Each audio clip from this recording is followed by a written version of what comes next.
لہذا حدیث میں آتا ہے کہ رات کی آخری ساعتوں میں اللہ سمائے دنیا تک نزول فرماتے ہیں اور پھر ندا لگتی ہے حل من سائل فاعطیہ، ہے کوئی سوال کرنے والا، مانگنے والا کہ میں اسے دوں؟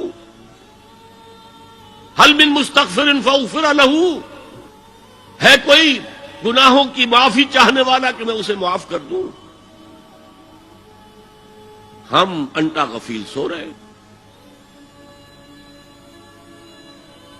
ہم تو مائل بکرم ہے، کوئی سائل ہی نہیں، راہ دکھلائیں کسے، رہنما منزل ہی نہیں، راہ کسے دکھائیں؟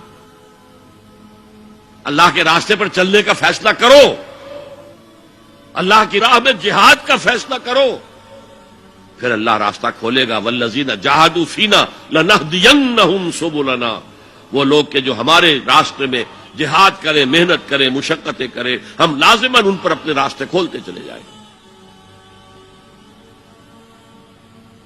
تو دعا شرک فی الدعا، مانگو صرف اللہ سے، اللہ سے، اللہ سے، وہ چاہے کسی فرشتے کے ذریعے، چاہے کسی فوت شدہ ولی اللہ کی روح کے ذریعے سے، چاہے کسی کو بھی نہیں، براہ راست اپنے حکم سے، اس کی تو قدرت ہے، جو چاہے کرے، کن فیکون، وہ جیسے بھی ہو وہ آپ کی ضرورت پوری کرے گا۔ وہی ہے جو کہ مشکلات کو حل کرنے والا ہے، وہی ہے کہ رزق دینے والا ہے، وہی ہے جو مرض سے شفا دینے والا ہے۔ پکارو اسی کو، مانگو اسی سے۔